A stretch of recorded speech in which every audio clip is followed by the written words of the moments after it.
देखिए जूरिस्प्रूडेंस आपका चल रहा था और जूरिस्प्रूडेंस में आपका कुछ सिद्धांत बताए जा रहे थे, दो या तीन क्वेश्चन इन सिद्धांतों से आपका बनता है।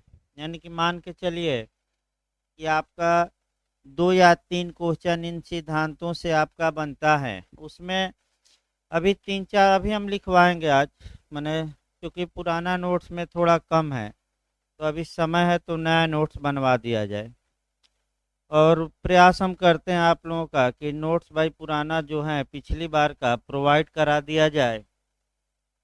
देखिए आज एविडेंस का फोटो स्टेट हुआ है नोट, जिसको एविडेंस चाहिए आज ले लेगा। और अंतर्राष्ट्रीय संगठन और जूरिस्प्रूडेंस का जिसको पुराना नोट चाहिए कल मिल जाएगा। आज हो नहीं पाया कल फोटो स्टेट, तो कल हम प्रोवाइड करा देंगे और लिखवाएंगे भी। दो तीन सब्जेक्ट आपका नहीं लिखवाया जाएगा, आगे नोट्स आपका दिया जाएगा, उसी नोट्स को रखे रहिए। और जिससे एविडेंस हुआ, सीआरपीसी हुई, ये सब पहले से तैयार हैं, तो नोट्स आपको प्रोवाइड कराया जाएगा और लेक्चर दिया जाएगा और कुछ बातें आपका लिखवाई जाएंगी। देखिए जो सिद्धांत, फिर एक बार इसको देखिए, जो इधर पढ़ाया जा रहा है जूरिस्प्रूडेंस में, अब उसको ज़्यादा समझना नहीं है, उसको आपको मान के चलिए कि अच्छे से याद करके जाना है। और निश्चित रूप से फिर मैं बता दूं कि दो या तीन क्वेश्चन आपका कहीं गया नहीं है। जाकर एक बार साल पेपर भी आप लोग देखते रहिए कि क्या ऐसा क्वेश्चन आ रहा है कि नहीं। और एक एक मॉडल शुरुआत की गई है और प्रयास ये किया जा रहा है कि 40 से 50% क्वेश्चन इस एक हफ्ते में, यानी कि एक हफ्ता जो पढ़ाया जाए, 40 से 50% क्वेश्चन आपका जूरिस्प्रूडेंस में मिल जाए और इसको रट कर जाइए। उसके बाद आपका शुरू होगा लॉ की परिभाषा, जूरिस्प्रूडेंस की परिभाषा, वो आपको समझना भी है और रटना भी है थोड़ा। देखिए हम आपका बता रहे थे, सेवनी तक बताए थे, सेवनी फिर एक बार हम दोहरा देते हैं कौन कौन सिद्धांत बताया गया, क्योंकि जूरिस्प्रूडेंस में रिवीजन जरूरी है। तो आपका मुख्य मुख्य सिद्धांत फिर हम एक बार रिवीजन करा रहे हैं। डिस्ट्रीब्यूटिव जस्टिस यानी कि वितरणात्मक न्याय, जो मैं कल मैंने पिछले लेक्चर में बताया था कि ये एचजेएस तक में पूछा गया है कि डिस्ट्रीब्यूटिव जस्टिस का सिद्धांत किसने दिया, तो आपका जवाब रहेगा अरस्तू ने। फिर दूसरा क्वेश्चन इसको संविधान में ऐड करके पूछा जाता है कि इंडियन कॉन्स्टिट्यूशन में डिस्ट्रीब्यूटिव जस्टिस का सिद्धांत किस आर्टिकल में समाहित है, तो वह मैं आर्टिकल बताया था 38। फिर आपका दो शक्तियों के बीच संतुलन का सिद्धांत भी समझाया था, पोप ग्लेसियस ने दिया। Law is the command of sovereign, इसकी शुरुआत बेंथम ने की, लेकिन व्याख्या व्यापक किसने की, ऑस्टिन ने। फिर आपका प्योर थ्योरी ऑफ लॉ या ग्रैंड नॉर्म का सिद्धांत, ये दोनों सिद्धांत किसने दिया, हेंस केल्सन ने। फिर आपका मैंने उपयोगितावाद का सिद्धांत, सुख दुख का सिद्धांत, इसके बाद डाग लॉ का सिद्धांत, ये जर्मी बेंथम ने दिया। जर्मी बेंथम का एक कोटेशन बार बार आता है और वह नेचुरल स्कूल पर बार बार पूछा जाता है कि किसने ये कहा था कि प्राकृतिक अधिकार एक ऐसी औलाद है जिसका कभी कोई फादर या पिता नहीं रहा है, तो जर्मी बेंथम ने ही कहा था। इसके बाद हम बताए थे आपका कंपैरेटिव, आपका स्टडी किसने समाज का किया, तो सर हेनरी मेन ने। और स्टेटस टू कॉन्ट्रैक्ट पूछा जाता है ज़्यादा किसने दिया, पारिस्थिति से संविदा की ओर का सिद्धांत, ये भी सर हेनरी मेन। और सर हेनरी मेन ने समाज को कितने वर्गों में बांटा था, दो वर्गों में। पिछली बार भी ये क्वेश्चन आया था कि एक आदिम या स्टैटिक सोसाइटी या प्राचीन समाज, और दूसरा आपका डायनेमिक या गतिशील या प्रगतिशील। अब इसमें अंदर भी आपको पढ़ना है, क्योंकि पिछली बार जो क्वेश्चन आया था इनसे आपका कि क्रम पूछा था कि इस समाज में विधि का विकास कैसे होता है हेनरी मैन के अनुसार, कौन सा क्रम सही है। तो भाई 7 चरणों में विकास होता है, 7 चरण आगे हम बताएंगे। इसके बाद आपका बताया गया था सोशल इंजीनियरिंग का सिद्धांत, ये भी पूछा जाता है। सामाजिक यांत्रिकी या अभियांत्रिकी या इंजीनियरिंग कहिए, ये सिद्धांत आपका दिया गया था आपका रास्कोपाउंड द्वारा। सोशल सोलिडिरिटी पूछे, सामाजिक एकता, सामाजिक अन्योन्याश्रिता, पारस्परिक निर्भरता का सिद्धांत या एक दूसरे पर आश्रित होने का सिद्धांत, ये सिद्धांत डिग्वी ने दिया। फिर आपका विधि और नैतिकता की व्याख्या किसने की, तो प्रोफेसर H.L.A. हार्ट ने। विधि और नैतिकता का विवाद किसके बीच है, ये क्वेश्चन आ चुका है, हार्ट फुलर। भाई रट कर जाइएगा, किसके बीच है, हार्ट और फुलर के बीच। फिर इंटरेस्ट थ्योरी या हितों का सिद्धांत बताया गया, इहरिंग ने दिया। और हितों की व्यापक व्याख्या रास्कोपाउंड ने की। इसके बाद सेवनी का बताया गया, सेवनी ने जो सिद्धांत दिया ओकजिस्ट का दिया। ओकजिस्ट मतलब लोक चेतना या जन चेतना, या आपका जिसको हम कहते हैं नेशनल स्पिरिट, यानी कि राष्ट्रीय भावना। याद रखिएगा, कल हल्का सा बताया भी गया था पिछले लेक्चर में कि राष्ट्रीय भावना का सिद्धांत यानी कि ओकजिस्ट या लोक चेतना पूछे तो सेवनी मारना है। इसके बाद आ जाइए ब्लैक स्टोन देखा जाए अगला। देखिए जहाँ तक ब्लैक स्टोन की बात है, आपका यहाँ से भी क्वेश्चन जे में आ चुका है, 2-3 बार आया है। जो पूर्व निर्णय का पहले सिद्धांत, इन्होंने पूर्व निर्णय का डिक्लेरेटरी थ्योरी दिया, घोषणात्मक सिद्धांत। तो क्वेश्चन आपका जो जे में बना है कि जुडिशियल प्रेसिडेंट या नजीर उर्दू में कहते हैं, या न्यायिक पूर्व निर्णय का घोषणात्मक सिद्धांत किसने प्रतिपादित किया, किसने दिया, तो ब्लैक स्टोन ने दिया। अब देखिए 2 सिद्धांत हैं, यहाँ भी आपका क्वेश्चन बनता है। जे का मॉडल देखा जाए, एक सिद्धांत डिक्लेरेटरी है यानी कि घोषणात्मक है। ये विद्वान केवल ये कहेंगे कि न्यायालय विधि का निर्माण नहीं करते, बल्कि जो कानून है उसका इंटरप्रिटेशन करते हैं, उसकी व्याख्या करते हैं, उसका निर्वचन करते हैं। तो ये सिद्धांत वाले घोषणात्मक सिद्धांत में आते हैं। फिर एक बार तैयार रखिए, जो विद्वान इस बात के पक्षधर हैं कि न्यायालय विधि का निर्माण नहीं करते निर्णय द्वारा, बल्कि केवल और केवल विधि की व्याख्या करते हैं, शब्दों की व्याख्या करते हैं, अगर ये क्वेश्चन आ जाए तो ये घोषणात्मक सिद्धांत के मानने वाले बताते हैं। और इस सिद्धांत के फादर या पिता या प्रतिपादक हैं, मुख्य आपका विद्वान है ब्लैक स्टोन। ये क्वेश्चन आ चुका है। दूसरा जो इसमें सिद्धांत है वह सृजनात्मक सिद्धांत या निर्माणात्मक सिद्धांत, यानी कि इस सिद्धांत के अनुसार न्यायाधीश केवल विधि की व्याख्या ही नहीं करते, बल्कि विधि की व्याख्या करते करते आपका नए नए कानूनों का निर्माण भी कर देते हैं। अब जो क्वेश्चन यूपी जे में आया है वो मॉडल देखा जाए। न्यायाधीशों द्वारा न्यायाधीश क्या करते हैं, पहला ऑप्शन दिया है कि विधि की घोषणा करते हैं, दूसरा ऑप्शन विधि का निर्माण करते हैं निर्णयों द्वारा, तीसरा ऑप्शन दोनों, और चौथा इनमें से कोई नहीं। तो दोनों मार कर आइएगा, क्योंकि दोनों बातें सही हैं। कुछ विद्वान ये कह रहे हैं कि न्यायाधीश क्या करते हैं, घोषणा, जबकि कुछ ये भी कह रहे हैं कि न्यायाधीश आपका कह सकते हैं कि विधि बना देते हैं। इसी न्यायाधीशों द्वारा विधि बनाए जाने पर अटैक करते हैं, आक्रमण करते हैं, कमेंट करते हैं जर्मी बेंथम। और ये 2 बार रिपीट किया है कि डाग लॉ की अवधारणा किसने प्रतिपादित की? तो डाग लॉ पूछे तो जर्मी बेंथम मारना है। तो डाग लॉ का मतलब क्या हुआ ये थोड़ा समझिए। जर्मी बेंथम ये कहते हैं कि जिस प्रकार एक मनुष्य अपने कुत्तों के लिए कानून बनाता है, उसी प्रकार ये जो न्यायाधीश हैं जबरदस्ती अपने निर्णयों द्वारा नए नए कानून का क्या करते हैं, सृजन।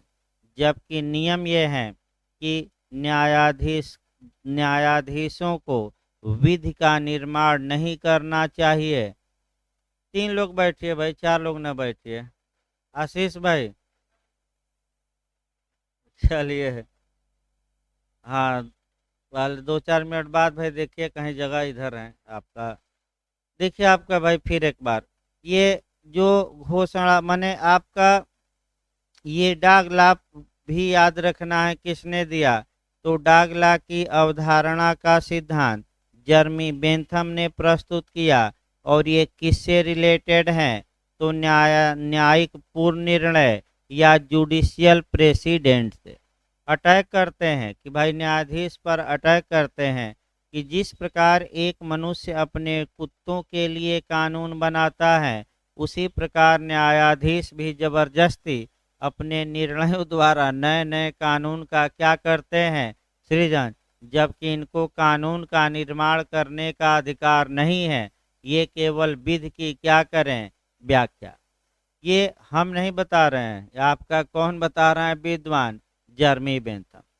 इसके बाद आपका जो पूछा जाता है स्टेमलर का कोटेशन पूछा जाता है नेचुरल लॉ पर, आपका प्राकृतिक विधि पर, कि प्राकृतिक विधि परिवर्तनीय अंतर्वस्तु का माने प्राकृतिक विधि की परिवर्तनीय अंतर्वस्तु का सिद्धांत।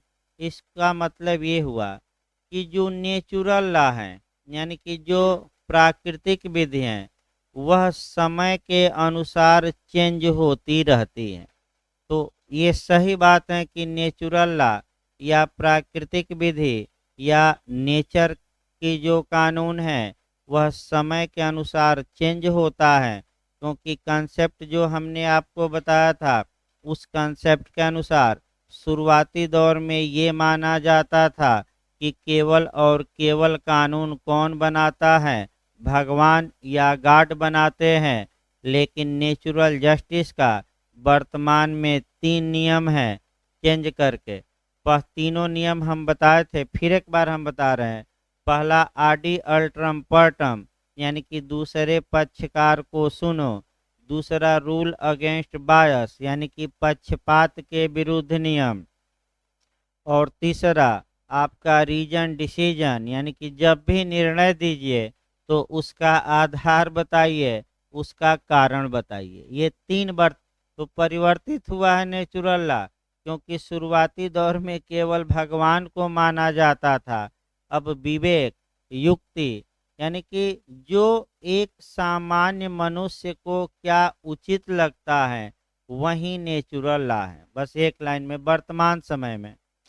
इसके बाद आइए आपका सामंड पर पूछा जाता है।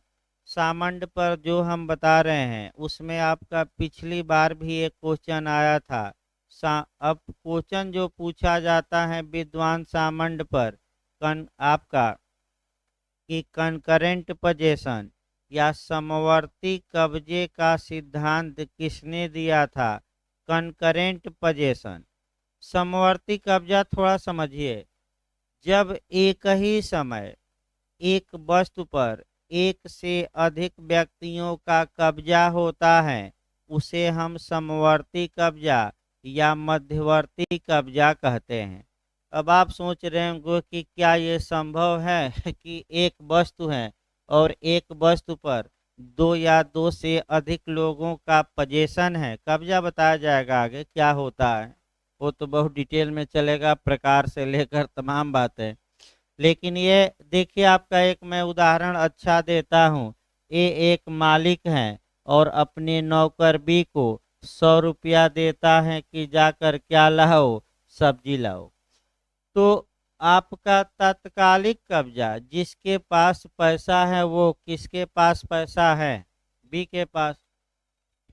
तो जो 100 रुपया पर बी का कब्जा माना जाएगा वह आपका आपका इमीडिएट यानी कि तात्कालिक, या शुद्ध हिंदी में कहा जाता है अव्यवहित। शुद्ध हिंदी में कहा जाता है अव्यवहित। आसान भाषा में निकटवर्ती, समीपवर्ती या तात्कालिक। तो 100 रुपया पर कब्जा कौन तत्काल में जमाया है? नौकर।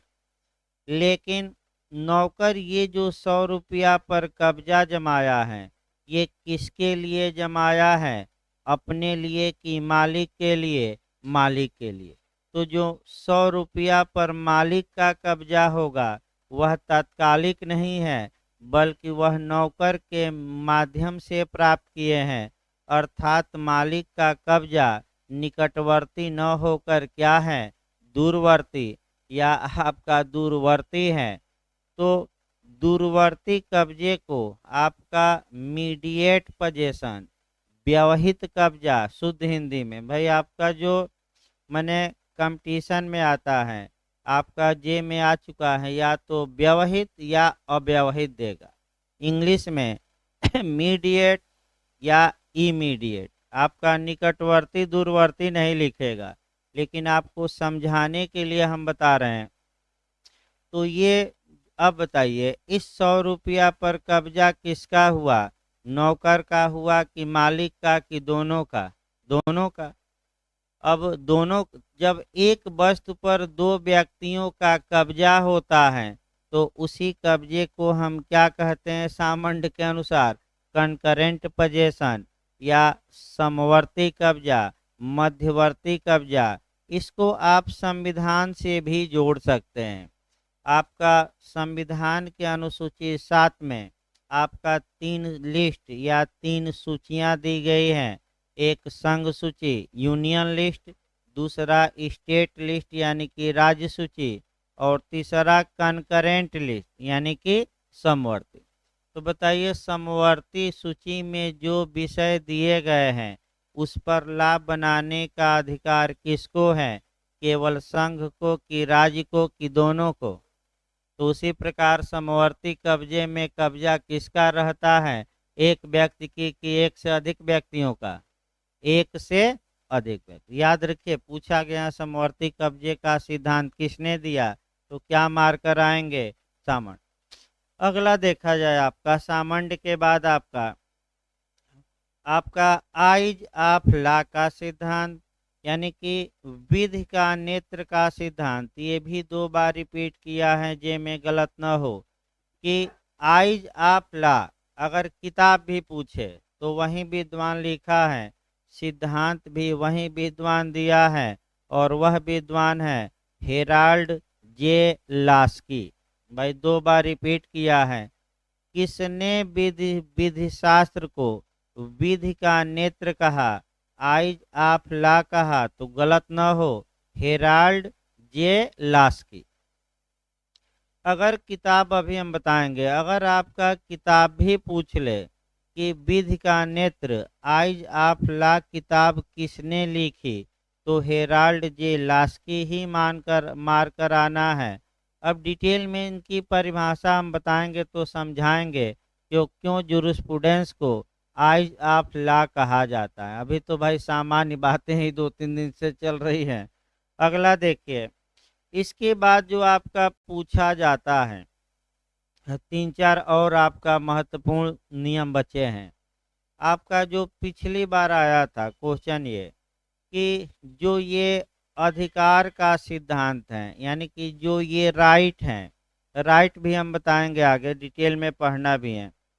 ये जो आपका राइट है या आपका कह सकते हैं कि अधिकार है, तो क्वेश्चन ये बना था कि अधिकार के कौन से सिद्धांत हैं? तो अधिकार के 2 सिद्धांत हैं, एक इंटरेस्ट थ्योरी यानी कि एक हित का सिद्धांत, और दूसरा विल थ्योरी यानी कि इच्छा का सिद्धांत। अब देखिए क्वेश्चन यहाँ कैसे बना है, 3-4 मॉडल से क्वेश्चन आपका यूपी जे जो बनाया है क्वेश्चन आपका 2-3 मॉडल से बनाया है। 2-3 मॉडलों को सतर्क रखिए, नया भी मॉडल चलना है। निम्नलिखित में से कौन से सिद्धांत अधिकार से संबंधित हैं? पहला ऑप्शन दिया हित का सिद्धांत, दूसरा इच्छा का सिद्धांत, तीसरा दोनों और चौथा इनमें से कोई नहीं। तो क्या मार कर आएंगे? दोनों।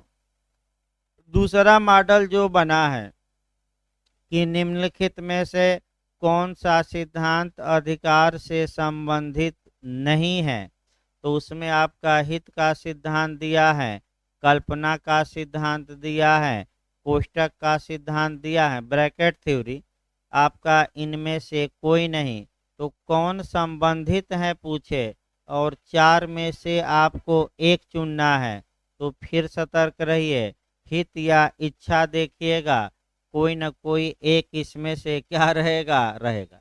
ऐसा मॉडल यूपीजे में पिछली बार पूछा गया कि कौन सा सिद्धांत अधिकार से संबंधित है। 4 सिद्धांत दिया गया था, तो उसमें मैं फिर बता दूं, 2 में से कोई एक खोजिएगा। कौन कौन? आपका हित या इच्छा। और ये दे दे कि दोनों में से कोई ऑप्शन में न हो और लास्ट ऑप्शन रहे इनमें से कोई नहीं। तब ये भी भरमाऊ क्वेश्चन भी आजकल आ रहा है, क्या मार कर आना है? इनमें से कोई नहीं।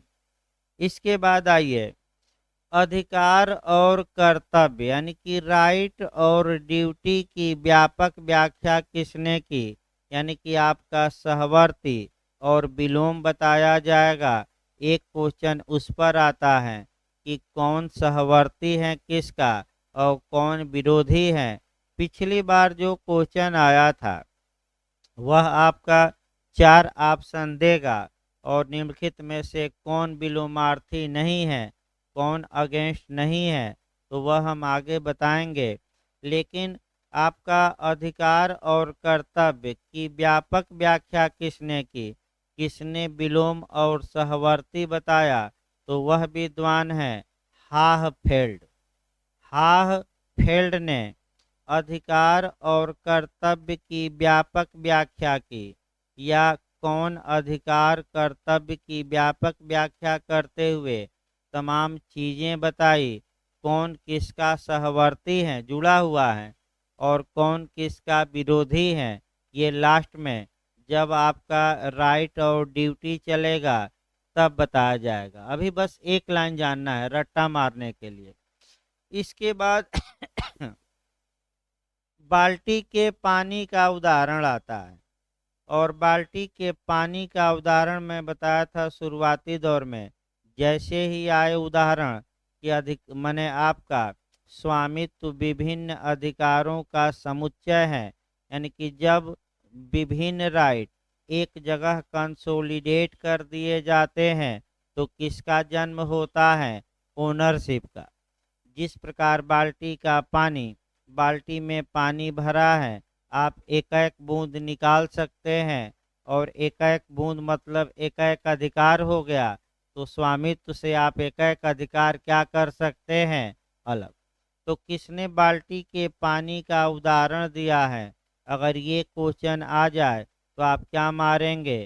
हाफेल्ड। इसके बाद हाफेल्ड नाम है, इसको लिखवाते हैं अभी थोड़ा आपका।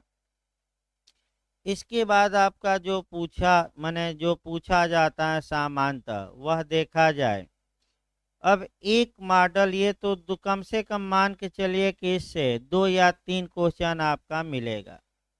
इसके बाद जो आपका मॉडल बनता है वह मॉडल ये बनता है कि कौन सा विचारक किस विचारधारा से रिलेटेड है। यानी कि अब आपको जो अगली लिस्ट याद करनी पड़ेगी कि कौन विचारक हैं और वह 5 में से किस विचारधारा से रिलेटेड है। तो इसके पहले ये शुरू किया जाए क्योंकि ये आपका लंबा थोड़ा चलेगा, लिखवा दिया जाए तब आपका शुरू किया जाए। लिखिए भाई आपका लिख लिए। जो लोग पढ़ाते समय लिखे हैं अपना मिला कर लिखेंगे, यानी कि कुछ लोग लेक्चर देते समय भी लिख लेते हैं। तो भाई लेक्चर देते समय लिखे हैं तो उसमें जो बातें छूटी होंगी वह लिखिएगा, यह नहीं कि पूरा अलग से न लिखिए, क्योंकि तमाम लोग आपका लेक्चर देते समय भी लिखते हैं। लिखिए भाई, शुरुआत किया जाए इसका, थोड़ा स्पीड बढ़ाकर लिखिए। अब प्रयास ये करिए कि स्पीड क्या हो, थोड़ा तेज चले। हेडिंग डाल लीजिए आपका जूरिस्प्रूडेंस या विधि शास्त्र। हेडिंग डाल लीजिए भाई, थोड़ा स्पीड बढ़ाकर लिखिए। जूरिस्प्रूडेंस या विधि शास्त्र हिंदी में लिख लीजिएगा। लिखिए जूरिस्प्रूडेंस शब्द की, जूरिस्प्रूडेंस शब्द, जूरिस्प्रूडेंस शब्द लैटिन के, जूरिस्प्रूडेंस शब्द लैटिन के जूरिस्प्रूडेंसिया से बना है। जूरिस्प्रूडेंस शब्द एरो बना बना के लिखिएगा, आपका एक एक एरो में अलग अलग। जूरिस्प्रूडेंस शब्द लैटिन के जूरिस्प्रूडेंसिया से बना है, जो दो शब्दों के मेल से बना है, जो दो शब्दों के मेल से बना है, माने जूरिस्प्रूडेंसिया जो दो शब्दों के मेल से बना है। जूरिस तथा प्रूडेंसिया, पहला शब्द है जूरिस और दूसरा प्रूडेंसिया। जूरिस का अर्थ होता है ला, जूरिस का अर्थ होता है ला, यानी कि हिंदी में लिख लीजिएगा विधि, पोस्ट में लिख लीजिएगा।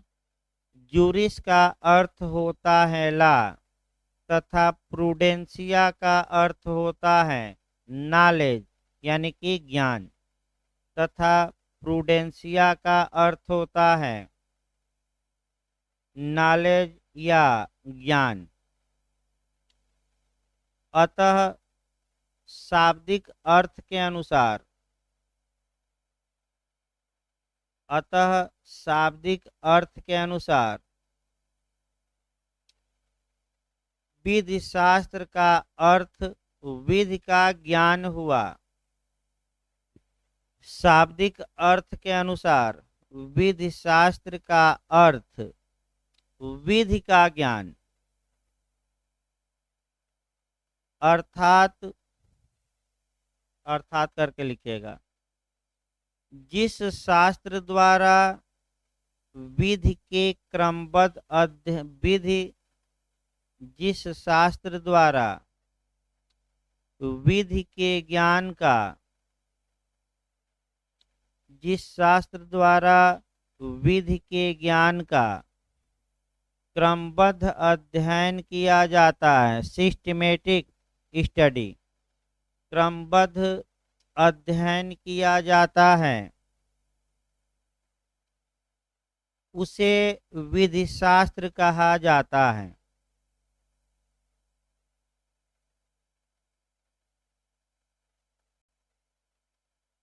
व्यापक अर्थों में, मैंने थोड़ा व्यापक लेना है, केवल विधि का ज्ञान ही नहीं, थोड़ा बहुत और क्या, इसको एरिया को बढ़ाना है ज़्यादा। लिखिए व्यापक अर्थों में ज्ञान की एक पृथक शाखा के रूप में, ज्ञान की एक पृथक शाखा के रूप में विधियों के अध्ययन प्रणाली को, विधियों के अध्ययन प्रणाली को विधि शास्त्र कहते हैं। ज्ञान की एक पृथक शाखा के रूप में विधियों की अध्ययन प्रणाली को विधि शास्त्र कहते हैं। इसके अंतर्गत, इसके अंतर्गत विधि की परिभाषा, विधि होती क्या, यही आगे बताया जाएगा एक दो दिन में। विधि की परिभाषा, कामा दीजिए उत्पत्ति। उत्पत्ति यानी कि कहाँ से क्रिएट हुई, कहाँ से ला जन्म हुआ, उत्पत्ति। कामा दीजिए व्याख्या, यानी कि विधियों की कैसे हम व्याख्या करेंगे, इंटरप्रिटेशन कैसे करेंगे, व्याख्या। एवं कुछ विधिक संकल्पनाओं, लीगल कॉन्सेप्ट। एवं कुछ विधिक संकल्पनाओं, जिसको हम कहते हैं लीगल कॉन्सेप्ट, जैसे अधिकार, कर्तव्य, व्यक्तित्व हो गया, आपका कब्जा हो गया, स्वामित्व हो गया, न्याय प्रशासन हो गया, ये क्या है, कुछ लीगल कॉन्सेप्ट। कुछ विधिक संकल्पनाओं का अध्ययन किया जाता है, कुछ विधिक संकल्पनाओं का अध्ययन किया जाता है। अगला लिखिए, इसमें पैराग्राफ चेंज कर लीजिए। विधि शास्त्र का जन्म, ये क्वेश्चन दो तीन बार आया है, तो अंडरलाइन करिएगा, अगला जो हम लिखवा रहे हैं। विधि शास्त्र का जन्म रोम में हुआ। विधि शास्त्र का जन्म रोम में हुआ। अब देखिए क्वेश्चन कैसे इस पर बना है।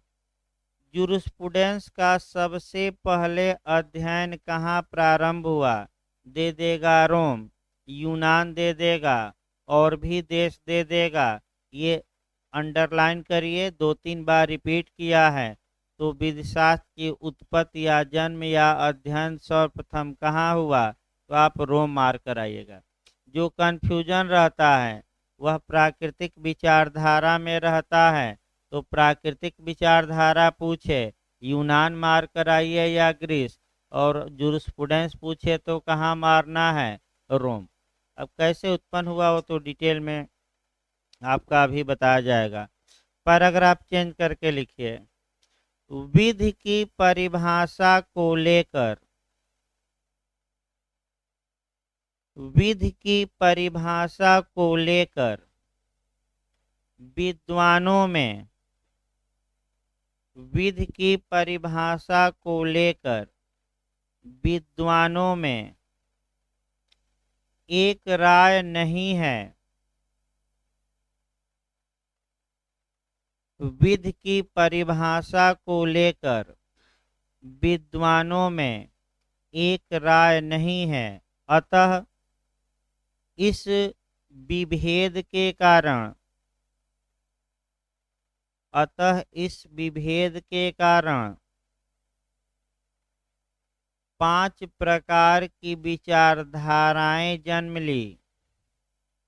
इस विभेद के कारण 5 प्रकार की विचारधाराएं जन्म ली, जो निम्नलिखित हैं। अब यहाँ से आपका एक क्वेश्चन बनने का चांस रहता है पूरा। तो आपका जब मैं देखिए, फिर हम बता दें, पांचों जो स्कूल या विचारधारा या पद्धत कहिए या विचार कहिए, 5 प्रकार के, तो पांचों विचारों को याद रखना है। इसका जन्म किस देश में हुआ वो याद रखना है, और फादर पूछा जाता है पांचों का, तो ये कम से कम याद रहे। पांचों विचारधारा, इसका जन्मदाता देश, और इसका क्या, फादर, यानी कि किसने उत्पन्न किया। उत्पन्न किया मतलब कि मुख्य रूप से कौन इस विचारधारा का जन्मदाता है। तो एक एक करके लिखिए। पहला लिखिए प्राकृतिक विचारधारा या नेचुरल स्कूल। विचारधारा को स्कूल कहते हैं, पद्धत भी कहते हैं। नेचुरल स्कूल, इसका जन्म यूनान में हुआ, ग्रीस भी कहा जाता है, यूनान आब्लिक ग्रीस लिख लीजिएगा। इसका जन्म ग्रीस में हुआ या यूनान, दोनों लिख लीजिएगा आप लिख करके। इसके जन्मदाता यानी कि फादर हेराक्लिस्ट माने जाते हैं। हेराक्लिस्ट, हेराक्लिस्ट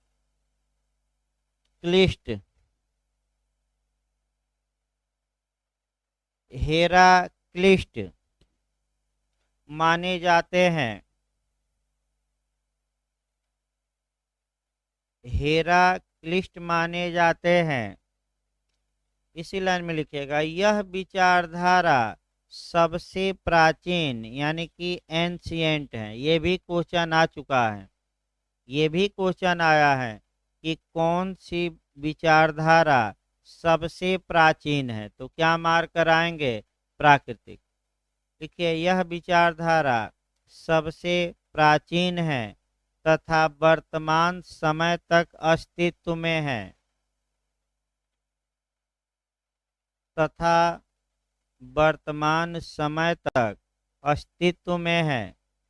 ये भी क्वेश्चन आ चुका है, जाकर भाई साल पेपर देखते रहिए आप लोग आज से, कि कौन सी विचारधारा है जो सबसे पहले जन्म ली और वर्तमान समय तक अस्तित्व में है, तो क्या मार्क कराएंगे? आपका प्राकृतिक विचारधारा या नेचुरल स्कूल। इसमें और लिखिए, यह विचारधारा कल्पना पर आधारित थी, फिक्शन। यह विचारधारा कल्पना पर आधारित थी, यानी कि इसको हम कहते हैं फिक्शन, कल्पितार्थ। यानी कि ये भगवान वो भगवान यही कल्पना की जाती है, कल्पना पर आधारित थी। दूसरा लिखिए विचारधारा हिस्टोरिकल स्कूल, यानी कि ऐतिहासिक विचारधारा। दूसरा विचारधारा लिखिए हिस्टोरिकल स्कूल या ऐतिहासिक विचारधारा। ये भी आपका पूछा जा चुका है। लिखिए, इस विचारधारा का जन्म जर्मनी में हुआ। इस विचारधारा का जन्म जर्मनी में हुआ तथा इसके पिता यानी कि जन्मदाता फादर तथा इसके पिता सेविनी माने जाते हैं। सैविनी माने जाते हैं। यह विचारधारा प्राकृतिक विधि के विरोध में जन्म ली। यह विचारधारा माने प्राकृतिक विधि के विरोध में जन्म ली। विरोध माने प्रतिक्रिया, जो आपका हो सकता है दे दे, कि विरोध शब्द न देकर क्या दे दे? प्रतिक्रिया। तो भाई घबराना नहीं है, विरोध का मतलब हुआ क्या? प्रतिक्रिया। यह विचारधारा किसकी प्रतिक्रिया स्वरूप उत्पन्न हुई? तो आपका बताया भी गया था, नेचुरल स्कूल, यानी कि कल्पना पर इसने क्या किया? अटैक किया कि कोई भगवान नहीं, समाज होता है जो क्या बनाता है? कानून। यह विचारधारा प्राकृतिक विधि के विरोध में जन्म ली। इस विचारधारा का थीम यह है कि इस विचारधारा का थीम का मतलब मुख्य सिद्धांत, मुख्य पहलू, क्रोड कह सकते हैं, ध्येय कह सकते हैं। इस विचारधारा का थीम यह है कि विधि बनाई नहीं जाती बल्कि पाई जाती है। पिछली बार ये क्वेश्चन आ चुका है जे में, ये पिछली बार का क्वेश्चन है। विधि बनाई नहीं जाती, पाई जाती है। क्वेश्चन का मॉडल भी देखते रहे बीच बीच में, कि किस विचारधारा का मानना है कि विधि बनाई नहीं जाती बल्कि पाई जाती है। 4 विचारधाराएं दिया था ऑप्शन में, तो क्या मार्क कराएंगे? ऐतिहासिक विचारधारा। अगला लिखिए आपका तीसरा विचारधारा लिखिए, 2 हो गया। तीसरा विश्लेषणात्मक विचारधारा, यानी कि इसको कहते हैं एनालिटिकल स्कूल। विश्लेषणात्मक विचारधारा या एनालिटिकल स्कूल। विश्लेषणात्मक विचारधारा या एनालिटिकल स्कूल, दूसरी भाषा में इसे कहा जाता है आज्ञापक विचारधारा, मैंडेटरी आज्ञापक विचारधारा, आज्ञा दी जाती है, आज्ञापक विचारधारा या प्रमाणवादी विचारधारा, प्रमाणवादी भी कहा जाता है।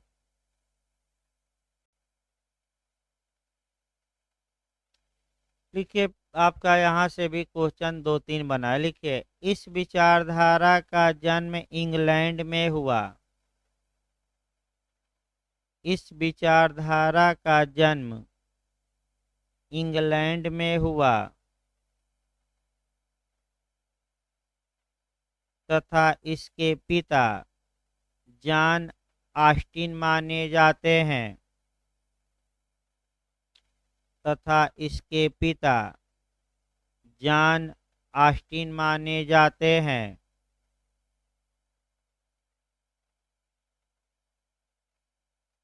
इसकी उत्पत्ति प्राकृतिक विचारधारा के प्रतिक्रिया स्वरूप हुई। इसकी उत्पत्ति प्राकृतिक विचारधारा के, नेचुरल स्कूल के प्राकृतिक विचारधारा के प्रतिक्रिया स्वरूप हुई, माने उसका विरोध हुआ, प्रतिक्रिया स्वरूप हुई। इस विचारधारा का थीम यह है कि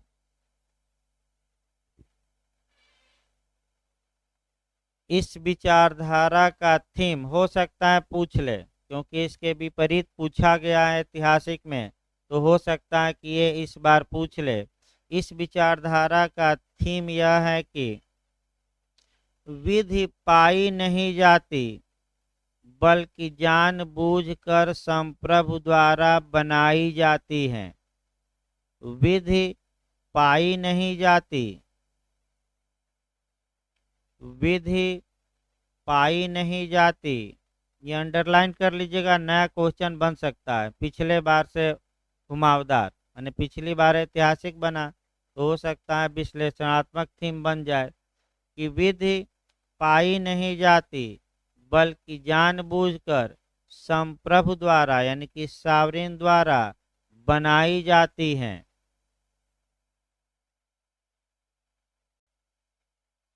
लिखिए, इसी में पैराग्राफ चेंज करके अभी इसी विचारधारा में, इस विचारधारा को 3 भागों में बांटा गया है। माने अध्ययन की दृष्टि से कितने भागों में बांटा गया है? 3। जैसे इतिहास आप लोग बांटते हैं कि 3 भागों में बांट के पढ़ते हैं, एक प्राचीन, दूसरा मध्यकालीन और तीसरा आधुनिक, लेकिन तीनों क्या हैं? इतिहास ही है एक लाइन में। उसी प्रकार ये जो विचारधारा है वह 3 वर्गों में बांटी गई है। तीनों वर्ग नीचे लिख लीजिए। आपका प्रमाणवादी फर्स्ट, यानी कि पहला वर्ग लिखिए, प्रमाणवादी फर्स्ट, या इसको हम दूसरी भाषा में कहेंगे विश्लेषणात्मकवादी फर्स्ट, यानी कि एनालिटिकल फर्स्ट। लिखिए, इसमें मुख्य विद्वान, इसमें मुख्य विद्वान जर्मी बेंथम, ऑस्टिन तथा सामंड आते हैं। इसमें मुख्य विद्वान जर्मी बेंथम, ऑस्टिन तथा सामंड आते हैं।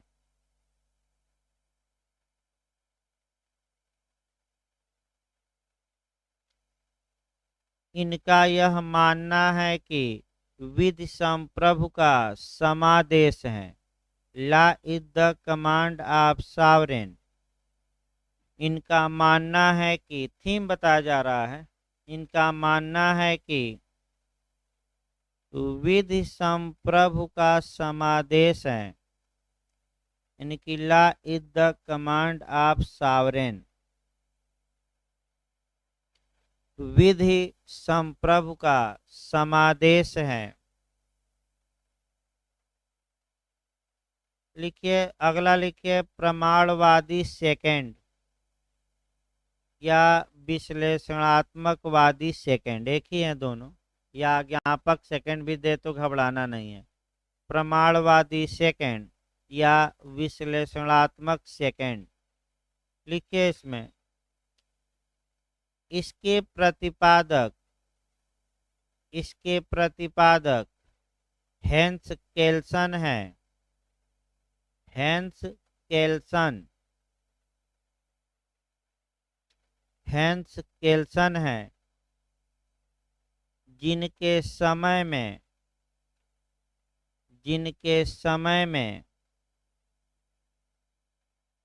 यह विचारधारा माने एनालिटिकल, यह विचारधारा अपने गोल्डन एज में थी, यानी कि स्वर्णिम काल, अपने गोल्डन एज में थी। अंडरलाइन करिए, पूछा जा चुका है ये भी। अपने गोल्डन एज में थी, यानी कि स्वर्णिम काल माने सबसे अच्छा काल कौन सा था? हेंस केल्सन का काल गोल्डन एज में थी। इन्होंने विधि का विशुद्ध सिद्धांत यानी कि प्योर थ्योरी ऑफ लॉ या विधि का शुद्ध सिद्धांत भी कहते हैं। इन्होंने विधि का शुद्ध सिद्धांत या प्योर थ्योरी ऑफ लॉ, किताब भी पूछे तो इन्होंने ही लिखी थी, तथा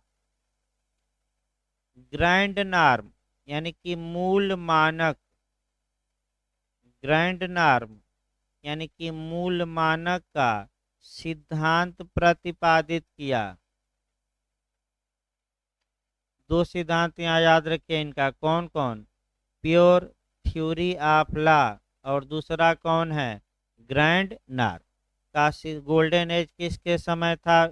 एनालिटिकल, तो भी तैयार रखिए किसके समय था? तो आपका हेंस केल्सन। लिखिए इसको आगे। अगला लिखिए प्रमाणवादी थर्ड यानी कि विश्लेषणात्मकवादी थर्ड। प्रमाणवादी थर्ड या विश्लेषणात्मकवादी थर्ड, एनालिटिकल थर्ड। लिखिए, इसके प्रतिपादक प्रोफेसर H.L.A. हार्ट हैं। इसके प्रतिपादक professor H.L.A. Heart, H.L.A. Heart हैं, जिन्होंने विधि और नैतिकता की व्यापक व्याख्या की। जिन्होंने लॉ एंड मोरालिटी यानी कि विधि एवं नैतिकता की व्यापक व्याख्या की।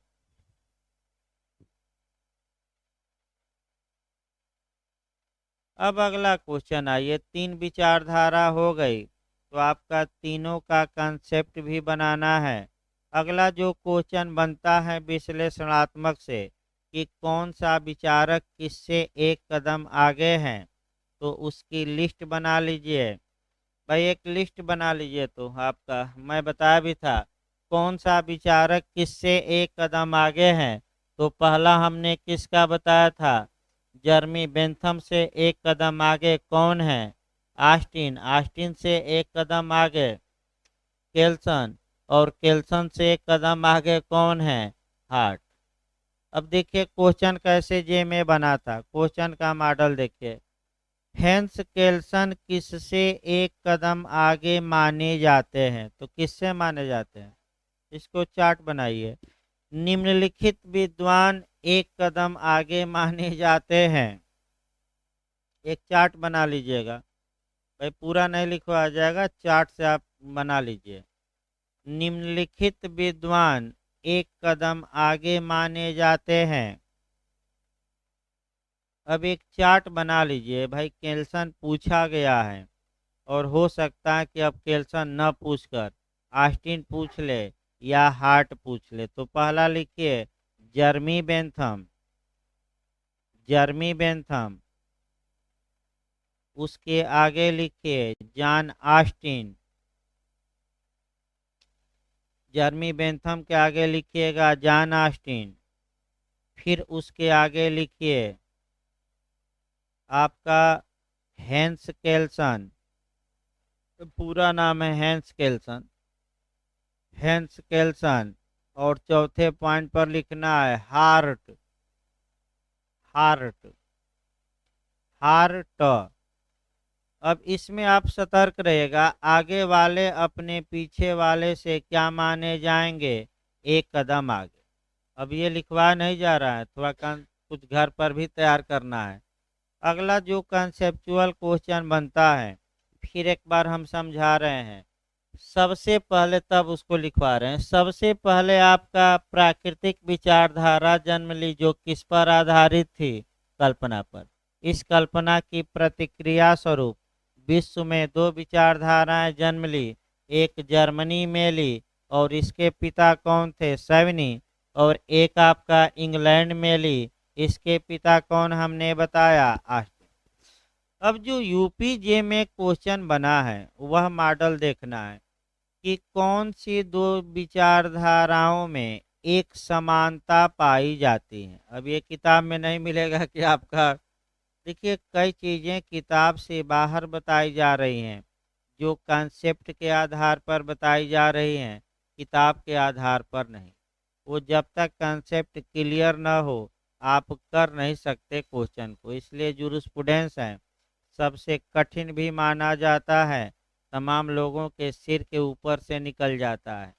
तो इसीलिए पहले शुरू किया गया है कि जो जो कठिन कठिन सब्जेक्ट हैं वो पहले पढ़ाए जाएं, आसान तो सभी कर ले जाएंगे। इसी में आपका लोग फंसते हैं। और अगर आप रट कर ही गए मान लीजिए और क्वेश्चन आ गया कंसेप्चुअल, तब क्या करेंगे, तब तो भाई आपका प्री से ही बाहर हो जाएंगे। तो प्रयास ये करिए कि कुछ रट्टा तो मारना ही है, लेकिन कॉन्सेप्ट बिल्कुल क्या होना चाहिए, क्लियर। तो मैं बताया भी था कि जो ऐतिहासिक और विश्लेषणात्मक विचारधारा है, विचारों में कोई समानता नहीं है, क्योंकि ऐतिहासिक कहती हैं कि विध समाज में पाई जाती हैं और विश्लेषणात्मक सीधे इसका उल्टा कहती हैं कि विधि जानबूझकर संप्रभु द्वारा क्या होती है। तो क्या विचारों में एक समानता है, लेकिन एक समानता जरूर है विचारों में भिन्नता होते हुए कि ये दोनों विचारधाराएं, ये दोनों विचारक किसके विरोध में उत्पन्न हुए, कल्पना के, यानी कि प्राकृतिक विचारधारा।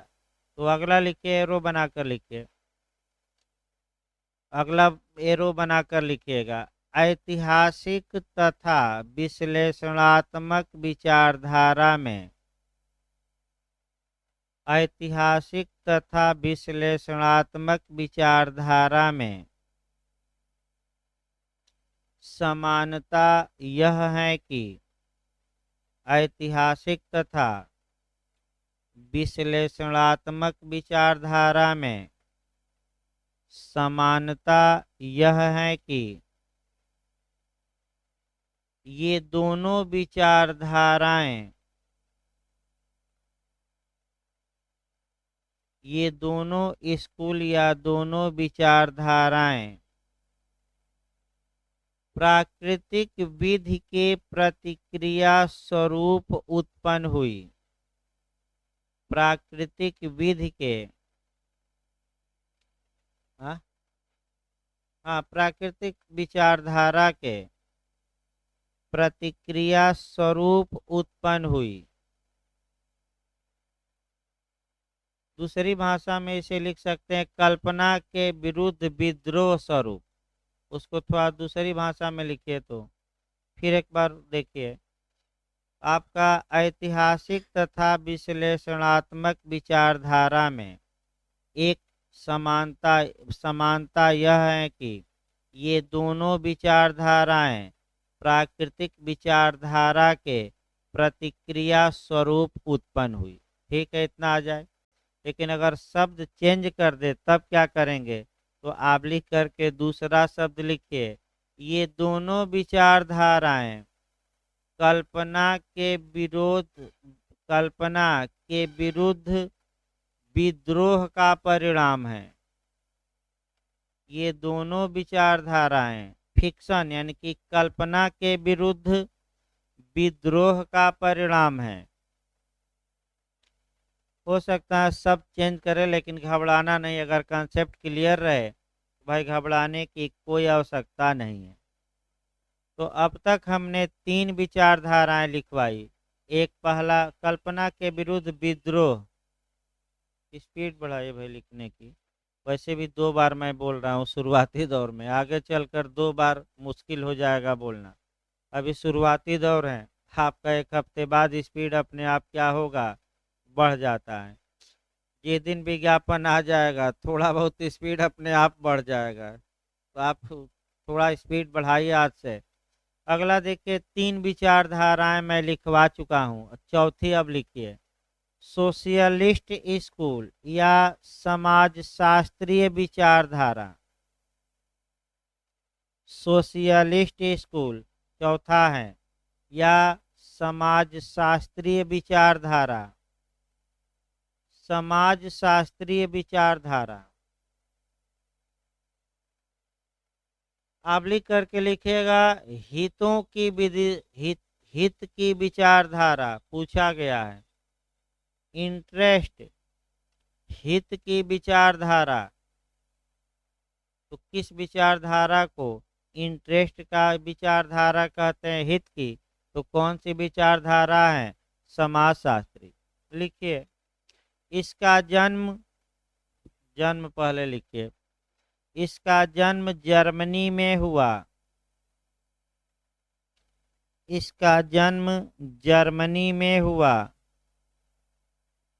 तथा इसके जन्मदाता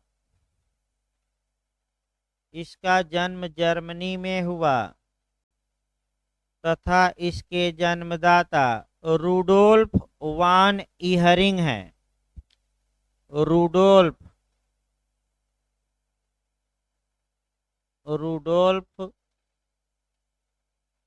वान इहरिंग।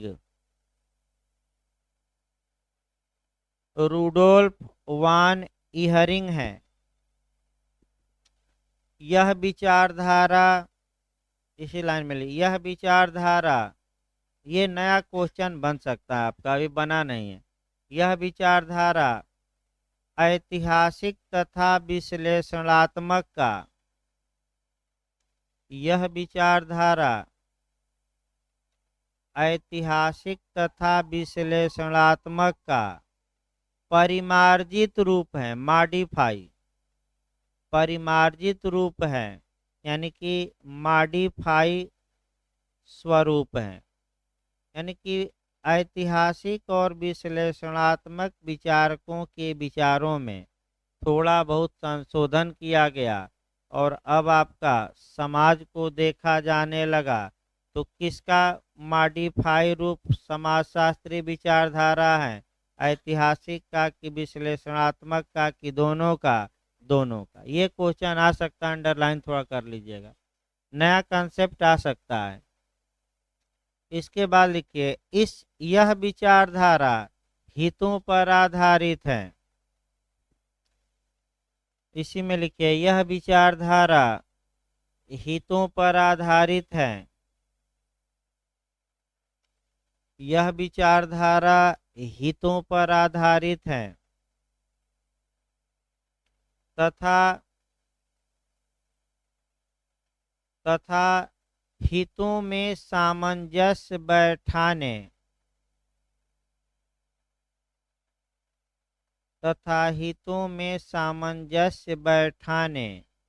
को प्रश्रय देती है।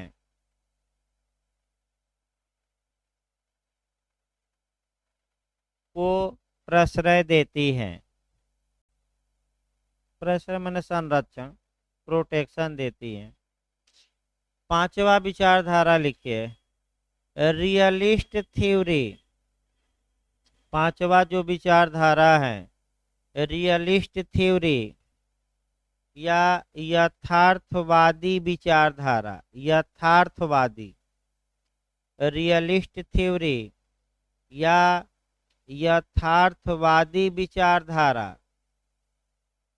Realist theory. एक क्वेश्चन अब तक के इतिहास में जे में बना है, और वह क्वेश्चन बस ये बना है कि कौन सी विचारधारा न्यायाधीशों द्वारा सृजित की गई है। तो कौन सी विचारधारा, बस एक क्वेश्चन अब तक के इतिहास में बना है, वह आपका रियलिस्ट थ्योरी या यथार्थवादी विचारधारा। 4 ऑप्शन दिया था, उसमें ऐतिहासिक दे देगा, विश्लेषणात्मक दे देगा, प्राकृतिक दे देगा और यथार्थवादी दे देगा।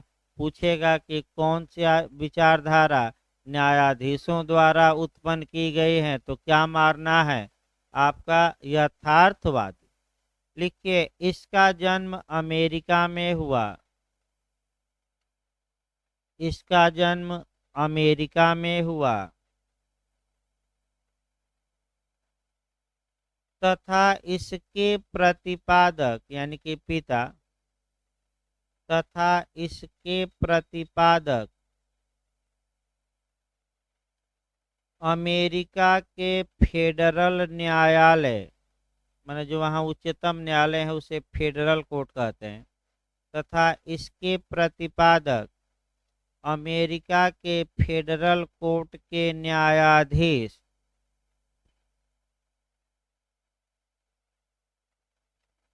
होम्स महोदय हैं। होम्स, हो आधा मास, होम्स महोदय हैं। होम्स महोदय हैं।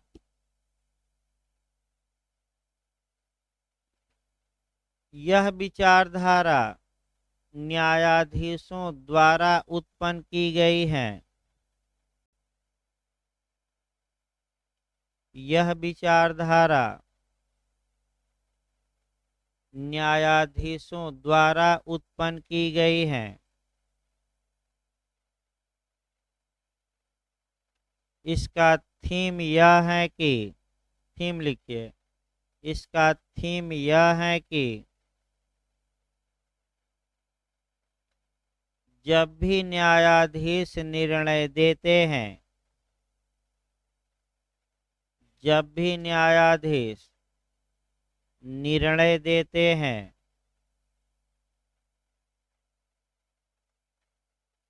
तब उन निर्णयों पर, तब उन निर्णयों पर उनका व्यक्तिगत विचार अब उनका व्यक्तिगत विचार प्रभाव डालता है। उनका व्यक्तिगत विचार प्रभाव डालता है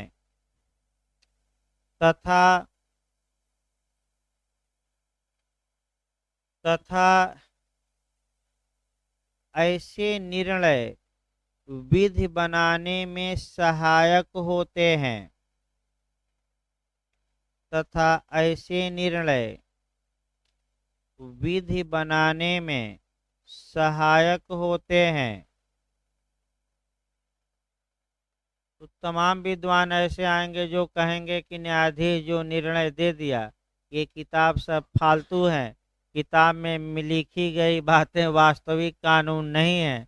वास्तविक कानून वह होगा जो न्यायाधीश अपने निर्णय के माध्यम से क्या करता है, व्यक्त करता है। तो विद्वानों का आएंगे। अगला लिखिए, हेडिंग डालिए, सिद्धांत तथा प्रतिपादक। चार्ट बना लीजिए। तो आपका जो सिद्धांत बताए गए ऐसे चार्ट बना लीजिए, इधर सिद्धांत या प्रिंसिपल और इधर आप बनाइएगा जन्मदाता, या उसको हम कहते हैं प्रतिपादक, यानी कि इस सिद्धांत को किसने दिया। प्रतिपादक का मतलब क्या हुआ कि ये सिद्धांत किसने दिया। अब एक एक करके आपका कम से कम 2 क्वेश्चन इनसे बनता है।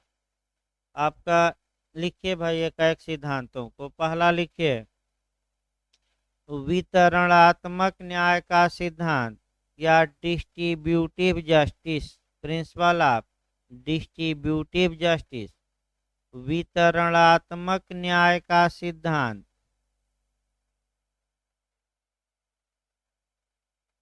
लिखिए अरस्तु ने दिया, प्रतिपादक लिख लीजिएगा अरस्तु, कहीं कोष्ठ में लिख लीजिएगा कि यह सिद्धांत भारत के संविधान के अनुच्छेद 38 में समाहित है, 38। कहीं कोष्ठ में आगे लिख लीजिएगा कि भारत में कहाँ इसे प्रश्रय दिया गया है, तो शॉर्टकट में लिखिए आर्टिकल 38, अपने समझने के लिए लिख लीजिए शॉर्टकट में। भाई जो ऑस्टिन है और अस्तु लिखवाया गया, उसी के आगे आप शॉर्टकट में क्या लिख लेंगे, आर्टिकल या अनुच्छेद 38। अगला लिखिए दो शक्तियों के बीच संतुलन का सिद्धांत। दूसरा सिद्धांत लिखिए दो शक्तियों के बीच संतुलन का सिद्धांत, यानी कि दो पावर के बीच बैलेंस बनाने का सिद्धांत। मैं बताया भी था कि चर्च और राज्य में क्या हुआ, विवाद हुआ, तो धार्मिक मामलों में चर्च बढ़ा और राजनीतिक मामलों में कौन, राजा। ये सिद्धांत किसने प्रतिपादित किया कि तुम भी बढ़े तो हम भी बढ़े। जैसे कि कोचिंग में भी आपका हम बढ़े तो हम बढ़े, यानी कि भाई इतना जगह है, इतना बैठने की जगह है, फिर भी उसी जगह पर हम बैठेंगे तो हम बैठेंगे। यानी कि जो एक दो के लड़के करते हैं 4-5 के, वहीं कुछ लोग कर रहे हैं कि हम बैठेंगे तो हम बैठेंगे। तो बस ये सिद्धांत है कि और कोई ये नहीं है, हम बढ़े तो हम बढ़े। भाई कोई रोक टोक थोड़े हैं, आप जब जो पहले आ गया वो पहले पाएगा, और जो पहले कापी रख दिया वहाँ बैठेगा। भाई उसको उठाया ना जाए, और जिसको दिक्कत हो भाई इस नियम का पालन करने में, वह घर बैठे ऑनलाइन पढ़े, सबसे अच्छा तरीका है। क्योंकि भाई आप अपना व्यक्तिगत विवाद कोचिंग में न निपटाइए, आप जाकर बाहर व्यक्तिगत विवाद को क्या करिए, निपटाइए। स्पष्ट कहा जा रहा है भाई, चाहे खास हो या आम हो, किसी को बख्शा नहीं जाएगा। मैंने स्पष्ट ये निर्देश दिया जा रहा है, चाहे कोचिंग बंद हो जाए कोई दिक्कत नहीं, केवल ऑनलाइन से भी हमारा काम चल जाएगा। लेकिन ये जो हरकतें हैं ये बिल्कुल बर्दाश्त के लायक नहीं है। और एग्ज़ाम आ रहा है, यहीं सब बैठने उठने को लेकर, चायबाजी को लेकर, ये सब छोटी छोटी बातों को इग्नोर करके सफलता मिलती है। 50 लोग 50 तरह की बातें आपके बारे में कहेंगे कि इतना बूढ़े हो गए अब तो पढ़ रहे हो। तमाम यहाँ पीड़ित हैं जो कहते हैं कि गांव वाले कहते हैं कब तक पढ़बो। भाई सबके कमेंटों को सुनते हुए, थोड़ा इग्नोर करते हुए चलना पड़ता है जीवन बनाने के लिए, नहीं तो ऐसे ही बर्बाद जीवन है। बनाने के लिए इतना दूर से आप लोग आए हैं, इतना खर्च कर रहे हैं, तो फिर हम सलाह दे रहे हैं कि छोटी छोटी बातों को क्या करिए, इग्नोर करके चलना पड़ता है। कोई दो बात बोल भी दिया तो ये नहीं कि उग्रता में और आपका सनक का शासन में उससे लड़ाई कर लीजिए। तो तमाम लोग हमारे बारे में भी बोलते हैं, तो लड़कों से मैं मना करता हूँ कि आप विवाद न करिए। कोई शिकायत भी हमारी करे, तमाम लोग करते हैं, कोई भी शिकायत करे तो उसको भाई प्रेम से क्या करिए, सुनिए, प्रेम से जवाब दीजिए, हमारे लिए आप विवाद न करिए। वो शिकायत कर रहा है यानी कि वो प्रचार ही तो कर रहा है। जैसे मोदी चाय बेचने वाला, चाय बेचने वाला, चाय बेचने वाला, तो विपक्षी खुदे प्रचार कर दिए और उसी को लेकर क्या किए, देखिए पीएम बन गए। तो भाई छोटी छोटी बातों को इग्नोर करके जीवन में चलना पड़ेगा। कौन क्या कहा। और सबसे खतरनाक बात ये होती है हियर से एविडेंस, यानी कि सुनी सुनाई बात। जैसे कि मान लीजिए कि मौर्य जी के बारे में सुना गया कि 5 लोग चाय पीने गए थे, तो 2-4 उसमें 3-5 जोड़ देते हैं, मौर्य जी तो 10 लोगों के साथ गए थे। फिर लखनऊ तक बात पहुंचेगी तो मौर्य जी पूरी कोचिंग को चाय पिला दिए थे। यानी कि ये मनुष्य की आदत होती है कि तिकड़मबाजी करना और बातों को मिर्च मसाला लगाकर क्या करना, बताना। तो इस पर भाई विश्वास न किया जाए। देखिए, आपका दो शक्तियों के बीच के संतुलन का सिद्धांत बताया जा रहा था, और इस सिद्धांत का आपका उल्लेख जो किया गया पोप ग्लेसियस द्वारा, लिख लीजिए, पोप ग्लेसियस, ये आपका धार्मिक विद्वान थे, पोप ग्लेसियस। पोप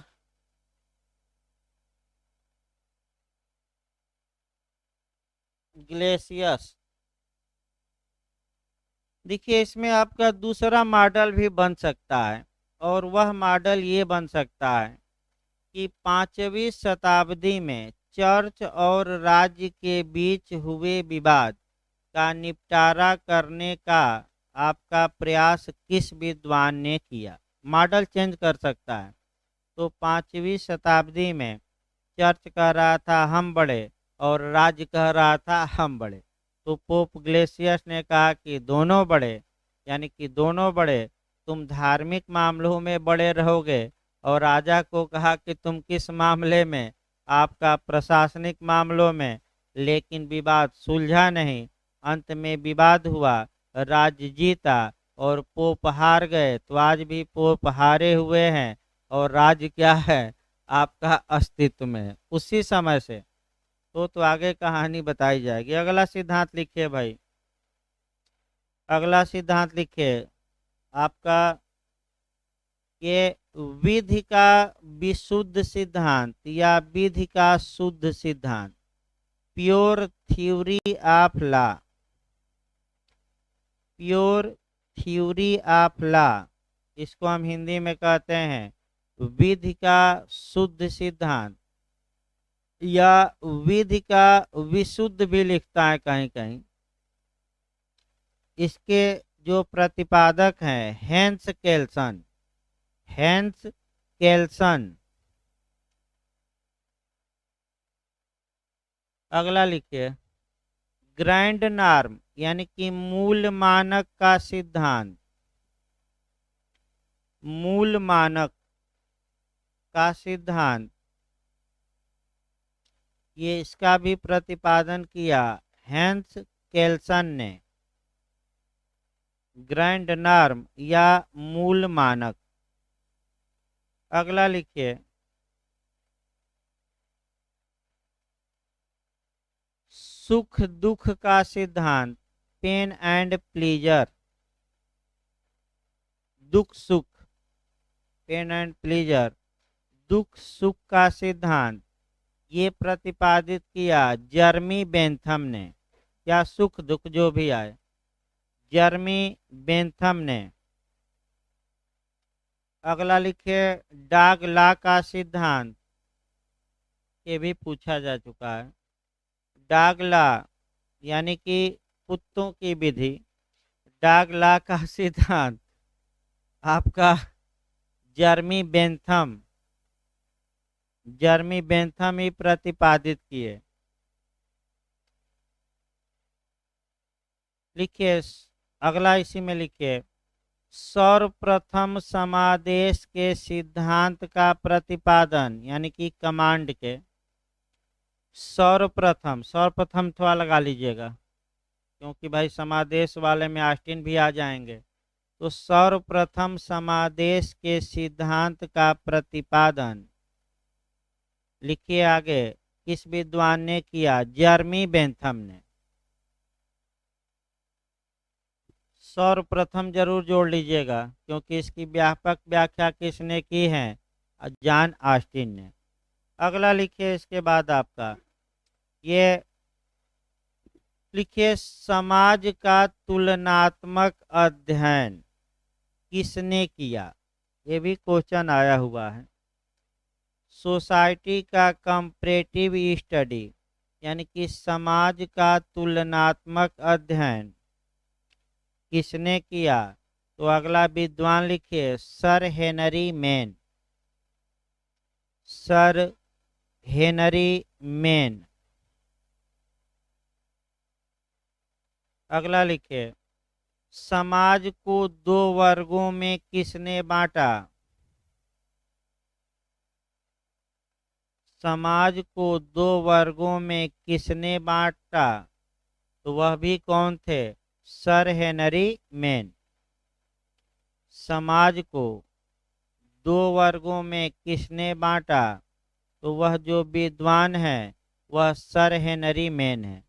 अब आगे बताएंगे दो भाग। अगला लिखिए, स्टेटस टू कॉन्ट्रैक्ट का सिद्धांत। हिंदी में पारिस्थिति से संविदा की ओर का सिद्धांत।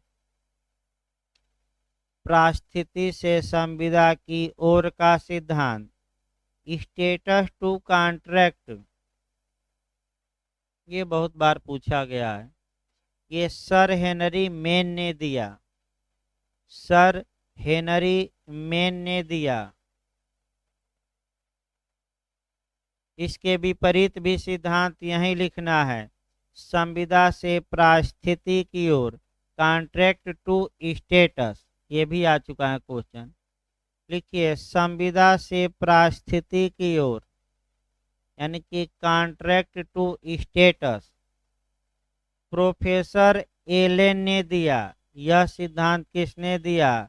Professor Allen Allen. अगला लिखिए आपका सोशल इंजीनियरिंग का सिद्धांत। Principle of social engineering. Hindi में लिखिए सामाजिक अभियांत्रिकी। सामाजिक अभियांत्रिकी या सामाजिक यांत्रिकी। सामाजिक यांत्रिकी इंजीनियरिंग तो इंग्लिश में है ही। लिखिए, सिद्धांत के प्रतिपादक थे रास्को पाउंड। विद्वान लिखिए रास्को पाउंड। रास्को पाउंड ने ये सिद्धांत दिया। इसके बाद लिखिए हितों की व्यापक व्याख्या किसने की?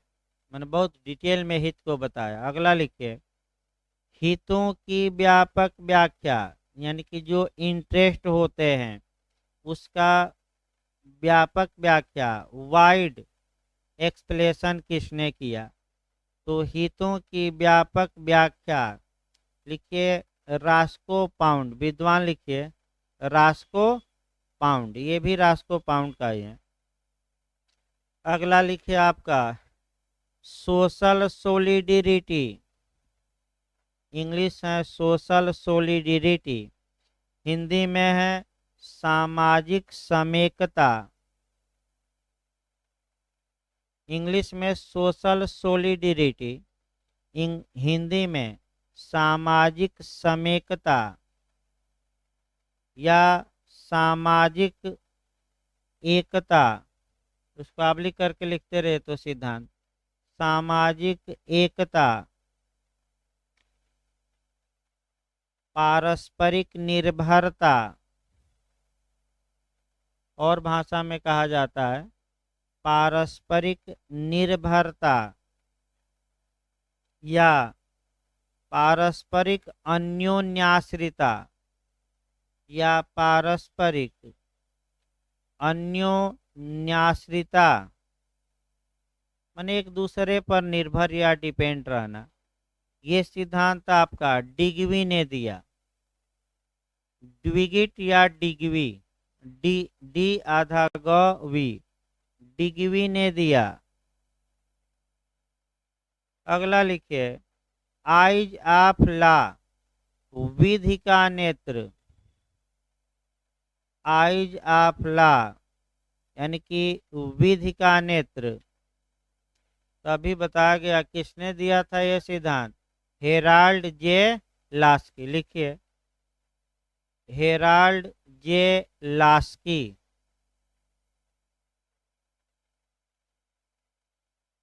देखिए आज का जो शेड्यूल आपका बता दिया जब भाई आपका ये सबसे पहले जूरिस्प्रूडेंस चलेगा। अभी आपका कॉन्स्टिट्यूशन चलेगा। पार्ट 4 यानी कि डीपीएस हम शुरू करेंगे, नीति निर्देशक तत्व। और आपका थर्ड पीरियड में भागीदारी चलेगी। तो 3 दिन भागीदारी चलेगी थर्ड पीरियड में। और 3 दिन आपका अभी सीपीसी। कोई समाप्त भागीदारी समाप्त होने वाली है।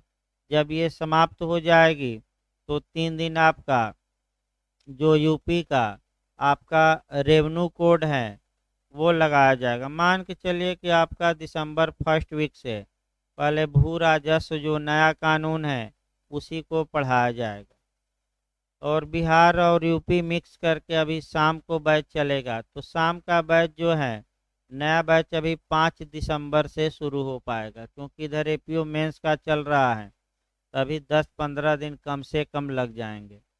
तो आपका जो शेड्यूल है, अभी कॉन्स्टिट्यूशन चलेगा, अभी लेक्चर आज दिया जाएगा, और आपका लास्ट में भागीदारी चलेगी।